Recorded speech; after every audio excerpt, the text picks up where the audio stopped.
we're talking about The Wizard of Oz, because grown-ups can have lessons as well. How many people have seen The Wizard of Oz? Yeah, when you ask the Unikids that, some of them hadn't. Some of them hadn't, but that was a staple in my house. And there's so much rich spirituality. In fact, it could be even a grown-up 5, 6, 8-week series. So I had to pare it down to see how we could get it in the right amount of time. But the lessons, they're timeless and they're ageless. So we know the story, right? Dorothy lives in a black and white world, right? She lives on a farm with Aunt Em and Uncle Henry and a couple of bumbling farmhands, and it's hard.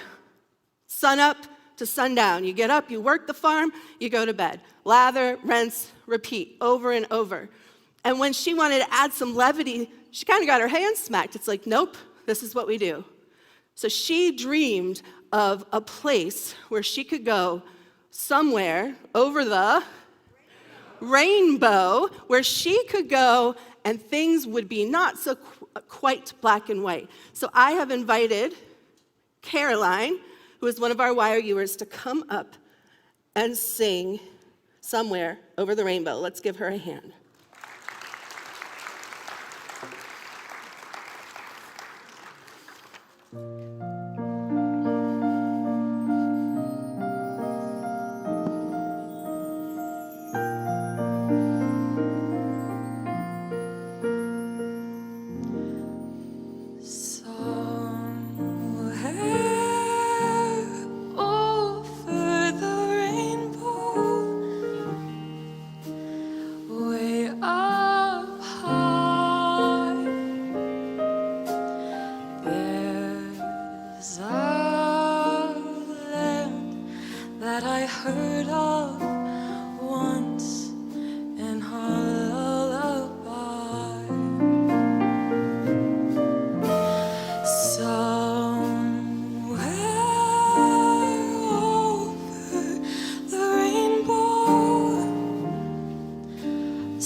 Troubles melt like lemon drops away above the chimney tops. That's where you'll find me.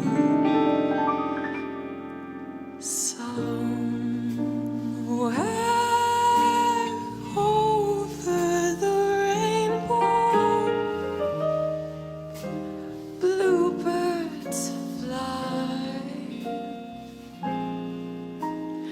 Birds fly over the rainbow. Why then, oh why can't I?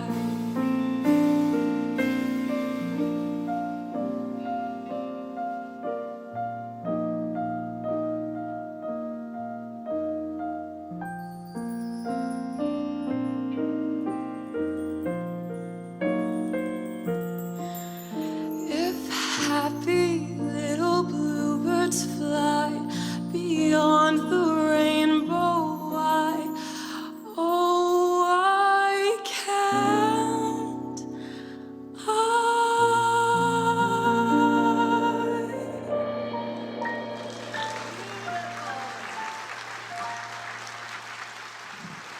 Beautiful, beautiful, beautiful. Thank you. I think we have a future Ella Fitzgerald. Can you just picture her in a, I don't want to say a jazz club bar, but you know, beautiful intonation, and you're putting your own spin on it. Thank you, thank you, thank you. And we're going to hear a little bit more from her. So Dorothy wants to go over the rainbow, and It was great to see the kids understanding, and the teens, about the hero's journey. And we know, Joseph Campbell, you can take any book, any movie, and you can see the progression of the hero's journey. And so in The Wizard of Oz, that hero is Dorothy, and there's always a call to action, right? Something that precipitates going off down the yellow brick road. And it's usually not something all that pleasant. A lot of times it's something like, in the case of Dorothy, her beloved Toto. She could not handle Miss Gulch, which, spoiler alert, is the witch. She wanted to take him and have him put down. And Dorothy was like, absolutely not. And so that's when she decided to run away. And when she came back, because she thought Aunt Em was sick, she got caught in the tornado. Enter the storm. And how often in our lives do we have storms? How many people have had a chaotic storm in their life?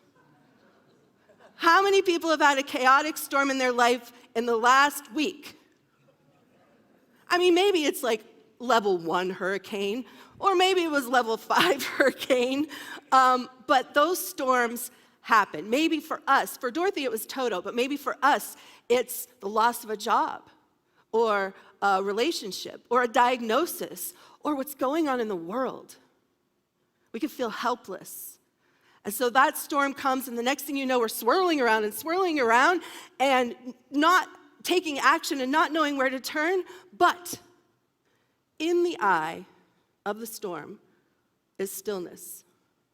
And this is real fact, because I read it on the internet, and everything on the internet is true. At the center of a storm is the eye. And in the eye of the storm, there is stillness. Because there's perfect equilibrium where the forces are going. Now, how many people know who Gary Simmons is or have read the book, The Eye of the Storm? Yeah. He's a character, if you're watching, Gary.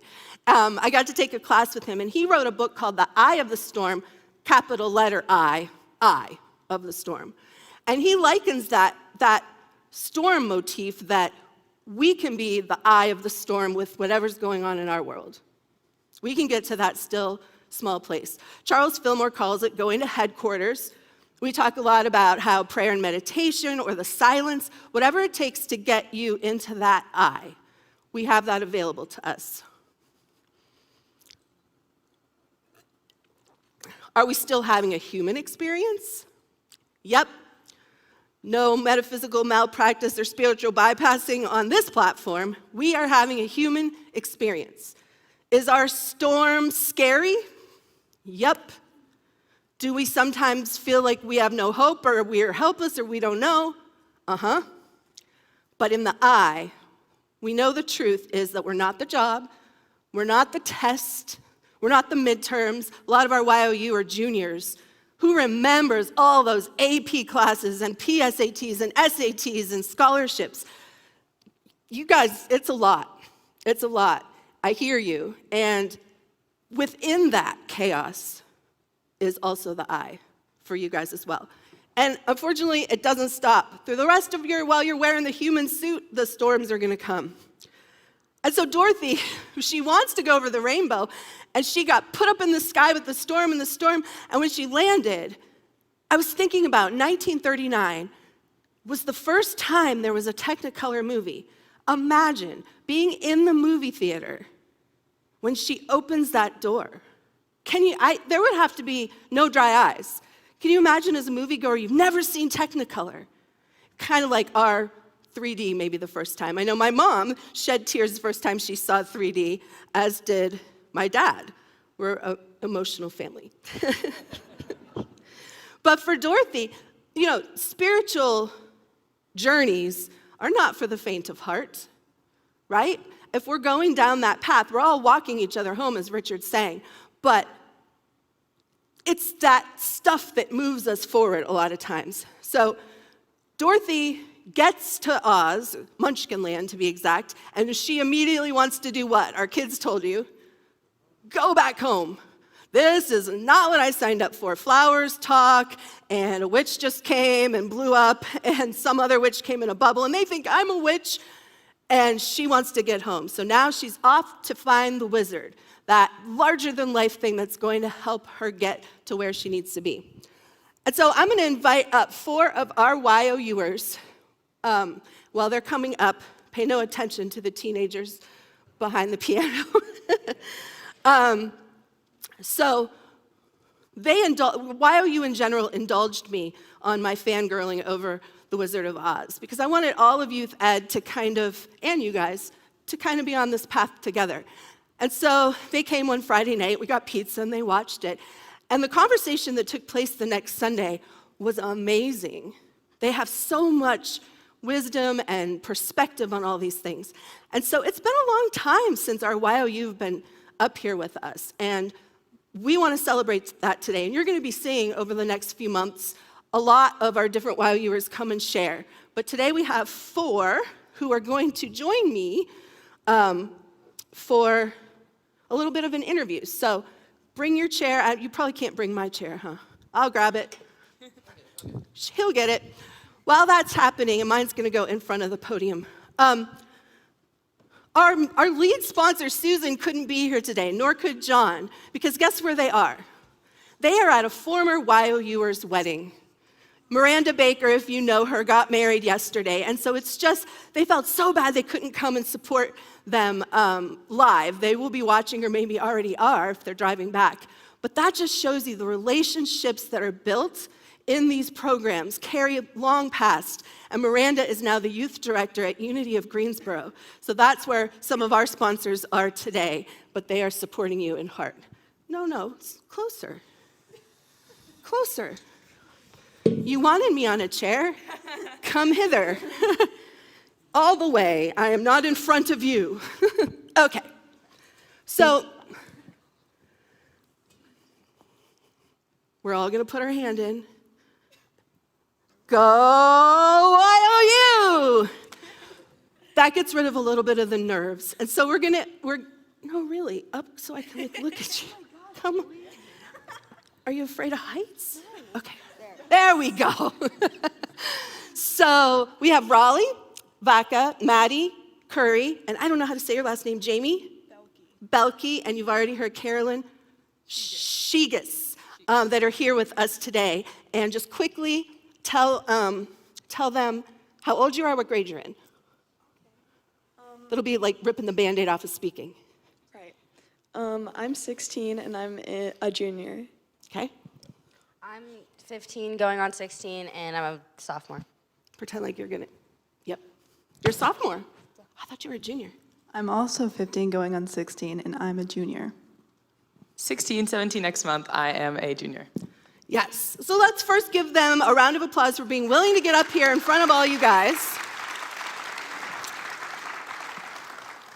And, this is something that the congregation has asked for, that we've asked for, that they've asked for. And so we're just going to have a dialogue. And the way I want you to think about this is you are like getting a glimpse into how a YOU lesson kind of unfolds for the next, I don't know, however many minutes. This is sort of what happens downstairs. They will have a topic, and it's youth-led, so they'll come up with questions or a quote, and then it sort of unfolds from there. So this is not necessarily scripted, and I told them that you are a forgiving audience, and whatever needs to be said will be said. So, and I'm going to ask you a couple of questions, too. So the first question, just yell it out without thinking too much. What is your favorite character from The Wizard of Oz? And go. All right, how many scarecrows? I'm not. How many scarecrows? Okay. How many tin men? Interesting. How many lions? Oh, a lot of courage. Who are my Toto people? Yes! All right, yell out, why Toto? So, that's what the first service said, because he's a cute dog. Anything else? He's what? Pure innocence. What about Scarecrow? Yell it out. Spark. Yes. Tin Man? Heart. Lion? courage. And that's what we mostly spent the bulk in Unit Kids, going through those characters, because what we know is they had that which they sought from the wizard all along. And there was this amazing moment where I asked the kids, the younger kids, to watch the scarecrow, and he didn't have brains. And I said, now watch the clip and tell me if you think he has any brains or wisdom. And seeing their little faces when they realized the scarecrow's the one that knew how to get Dorothy down off the pole. And then the scarecrow is the one that when the trees were throwing the apples, he threw them back to distract them so she could collect the apples. So he already had the brains. So what about you guys? Anybody have a favorite character they want to talk about? So my favorite character is Tin Man because in the film, he's stuck, he can't move, and they have to, give him love and they have to help him and oil his joints so that he can move. And he believed that he did not have a heart because he was just a man made out of tin. But as you watch the movie, you discover that really all along he had the biggest heart, and that was part of what guided them through their journey. Yep. And I really resonate with that, and I think that my heart is what helps me guide myself through my own journey. Absolutely. Oh, see, you guys are going to get a lot of love. How about you? My favorite character is Toto because I feel like Toto represents the intuitive guidance and what drives us ultimately towards our goals, because she knows that within this environment that she doesn't really like and this family that's kind of hard on her, she knows that Toto is the one that brings her love. And Toto brings her that feeling that she really enjoys, and she knows that she wants to feel more of, and she doesn't really know anything outside of that, but she knows that she needs to protect this dog because this dog is the portal for her to a sense of love and her desired reality. And that is kind of what drives her actions throughout the entire movie. Yep. So I feel like Toto is Dorothy's intuition in that way. Yep. He's the catalyst. And that was a great segue. This was unplanned. But Toto's my favorite as well. And for me, he definitely represents that inner guidance. And he is the catalyst for almost everything that happens. And have you noticed, and I don't know if you guys noticed, but he gets put in baskets a lot. So Miss Gulch puts him in a basket, and we know she's the wizard. Dun, dun, dun, dun, dun, dun, or no, the witch. Dun, dun, dun, dun, dun, dun, dun, dun.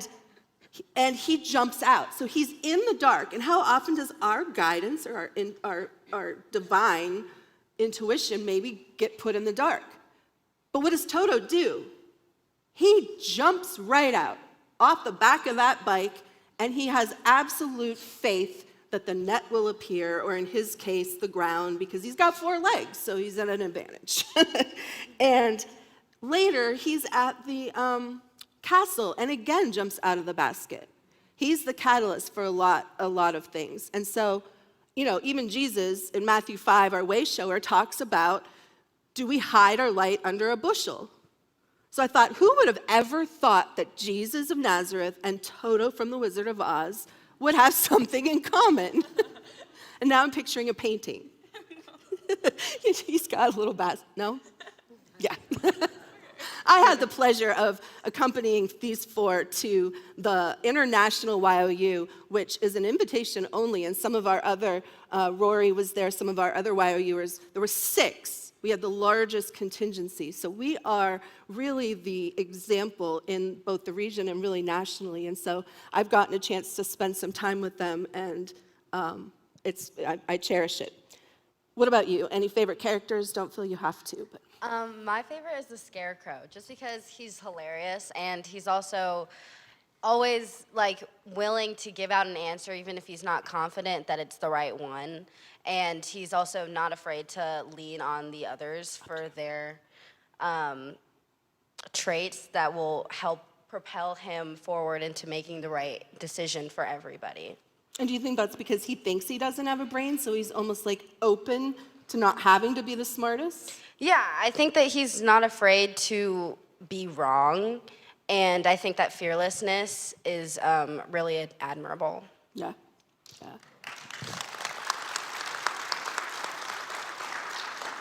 Do you want to talk about a favorite character or go into the story? Do you have a favorite character? Yeah, so my favorite character is actually the lion.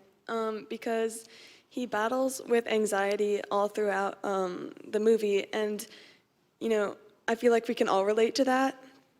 And even though he struggles with his fear, he still works up the courage to save his friends and keep persevering throughout the journey. And I think that's really an admirable trait. So. Yes, thank you. And that leads in, I do know this. She has a story about how, I think Maddie kind of brought it up, about how those characters work together. So the segue is, with the kids downstairs, we talked about how, if you know the 12 powers, Richard talks about the 12 powers, the Scarecrow's wisdom and the Tin Man heart, and then strength of the lion, and then how those work together. And so Raleigh had a really great story about how she used that. So I'm going to turn that over. Okay, yes. So as said before, I'm a junior, and a couple of weeks back, I had my junior-senior retreat.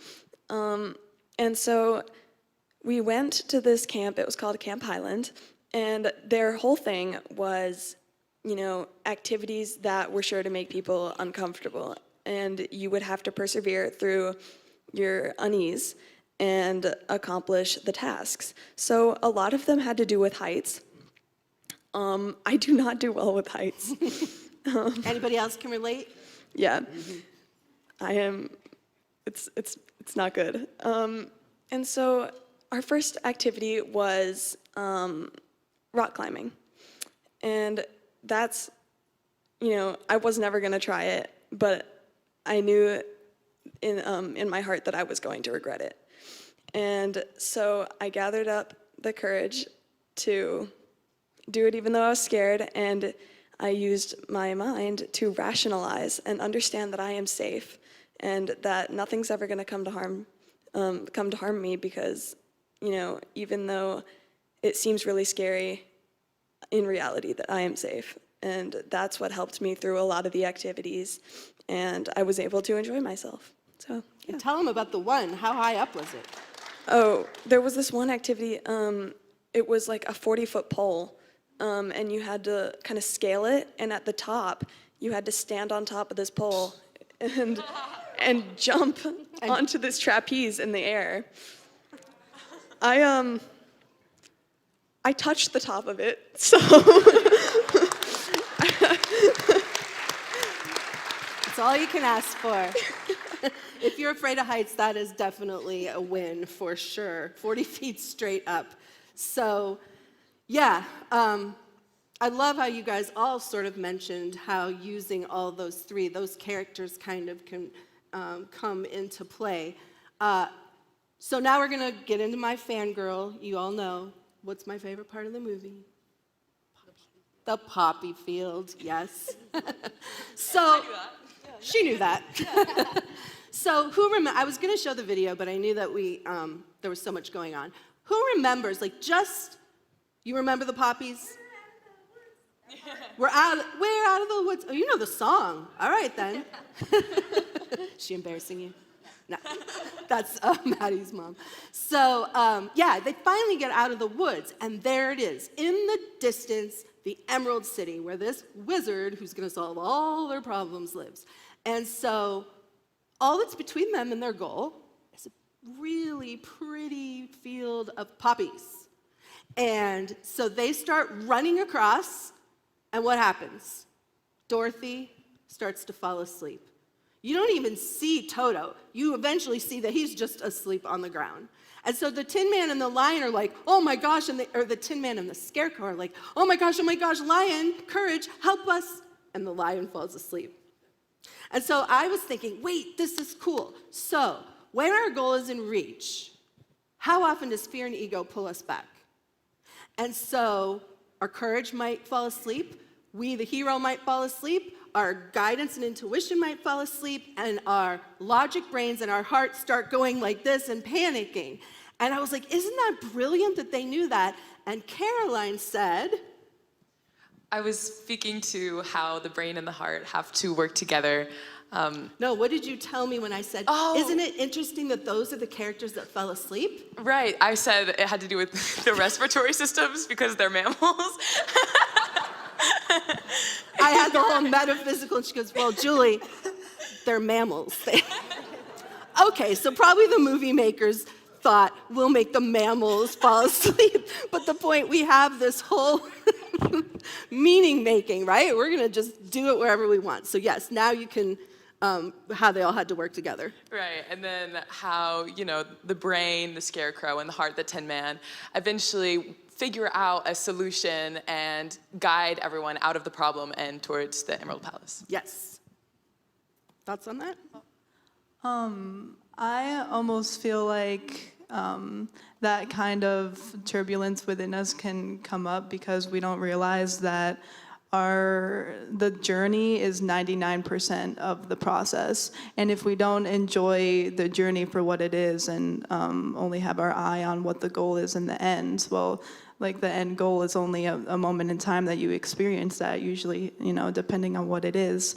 And I think a large part of your experience is how you carry yourself through the process of where you're going and your state of being rather than what you can accomplish on an external level. Philosopher. Wait till you hear her talk about the wizard. Hyping me up. What? So, do you guys have anything about that? Or I was going to talk about what happens sometimes when you reach the goal. I know in the first service, it was like imposter syndrome, right? So not only can you sometimes wait before you get to the goal, but what about you get that job? So for us, like I got this job, and it was even hard for me to say associate minister because imposter syndrome. How many people out there have ever attained a lofty goal, worked really hard, got into it, and then felt like, I'm gonna get found out? Do you guys deal with that yet? Yeah. Oh, yeah. Okay. Especially with grades. With grades. And I'm really sorry that now behind the veil you realize that's a journey that you're gonna take probably forever. But you guys are learning the tools to get past that. So yes, tell me about a time that you've reached, or about the grades. Well, I think just in general, it can be hard to accept that you got there all on your own, especially if you're feeling pushed by outside forces to reach a goal that maybe is not completely within your values or something like that. Or it's just like, it's hard to wrap your head around feeling like you completely deserve it. Yeah. Yeah, Raleigh and I talked about that. Yes, please do. And we were talking at first service even about titles and how it's not like you want a title for an ego, but like if you're in a job and now you're the executive director of, or, that comes with an expectation. And if you're an A student, then you have to always get an A? And Raleigh and I were talking about, I said to her, I will sometimes, always, historically, tell you how bad I am to warn you. So that if I'm bad or not good, you knew it because I told you. And that doesn't serve us. So if I could impart anything in my old age wisdom, it would be to own that, because I too was on that same 40-foot pole many years ago. And I told everybody, I can't do it. I had surgery and they ripped out my muscles, and I went on because I was embarrassed. I was gonna get there and not be able to do it. And I had this very wise teacher come up and say, you wanna know what's embarrassing? You're gonna scale it like a spider monkey after boo-hooing this entire time. That's embarrassing. And I was like, oh, maybe. And I did, and I too only touched the top. But I went down trying, I went down falling. But yeah, how many people out there have you ever kind of like apologized for yourself? Or are we the only ones? Okay, yes. See, But we don't have to do that, right? We can live into this now moment. And like I said at first service, if you're in a job, you got the job, they chose you, and you chose you for that job. And then if you choose to do something else, you'll do something else. And so, yeah, sometimes we set ourselves up. Take it away. I think going along with the title perspective, having a certain higher role title can make you feel like you have to act a certain way that's maybe not exactly you. And just because you got to the top, you have to change yourself so people take you seriously or understand. It can be really difficult to meet those expectations that seem very apparent in reality. And again, with those outside forces, it's really hard to convince yourself that you don't have to act like everybody with that title. Yeah, for sure. And that's already happening as a junior? I'm a sophomore, so. Is that already happening as a sophomore? And are they still telling you guys, like, are you expected to know what you want to go to college for already? Well, people ask the Or question if to a go lot. to college? Yeah, yeah. That's well, ridiculous. they say they don't expect you to know, but the question pops up a lot, so Yeah. it's like I feel like I have to have an answer. Right. Yeah, they did that to us too, and I was going to be a lawyer. Until my mom said to me, "Are you sure? Because you want to save the world, and you're going to owe $200,000, and you're going to have to work as a public interest lawyer and make $30,000 a year. Are you sure that's what you want to do?" And I went, maybe not. And so, yeah, shedding that expectation. I mean, you're going to change like a bunch of times, and that's okay. And I am a 53-year-old youth minister that frequently wears pigtails, and I decided to own it. Now, if I go to the Village for a professional convention, I probably wouldn't. I'm trying to think if I did. I don't think you did. I don't think I did. But, so, yes, you have to, we asked you guys not to wear miniskirts today. That's just practicality. So you have to live within some confines. But when it comes to your identity and your title and even how you express yourselves, I'm grateful that I think Unity helps shed that with what's going on. I mean, do you find that the YOU program helps? I definitely agree, and I think that YOU allows for all of us high school students to sort of have a voice and have a sense of community within something outside of school and something outside of our, like friend groups that we see every day. Yeah. And so it's really like a sort of therapy. You can get everything off of your chest in a safe space where you are accepted for who you are. Yes. Yeah, truly. Yes. Okay, so especially now, it's very easy to feel invisible, especially in high school. Everybody has their own people and their own goals, and sometimes it feels very, very lonely. And YOU's a place where I can feel heard and seen, and I've made some amazing friends here, so. You made me cry. How many people wish that they had YOU when they were a teenager? Anybody have that of us old folks? Oh, okay. So this next generation, I mean, and they teach us more than we, there's no teaching. This is sort of YOU, right? This is kind of what y'all do.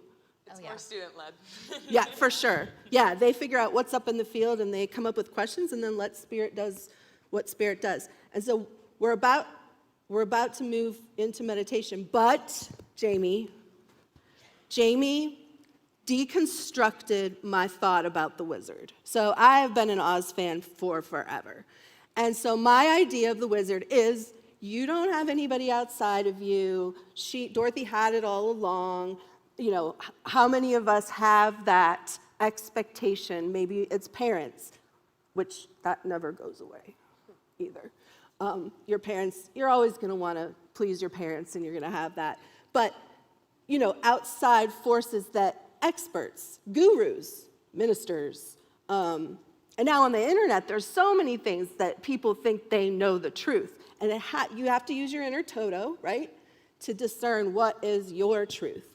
And so for me, the wizard wasn't a villain, but Toto, that magic moment when he pulls away the curtain, that inner guidance who knows the truth, pulls that curtain aside to show that the wizard was just a little man who needed the bravado because he was scared.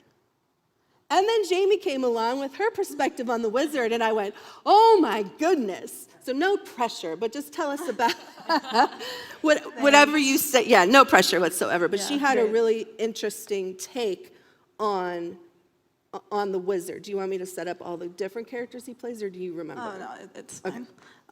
So firstly, the wizard is in the form of the fortune teller in the beginning, and that's kind of the first like external character that she encounters outside of like her little hometown that kind of shows her like, hey, you have the ability to change the reality that you're currently living in. Like there's this whole other world and whole other journey that you can take if you would want to. Your life is in your power. Like there is this other way, and that's kind of like the first thing that triggers her into her journey, like outside of Toto.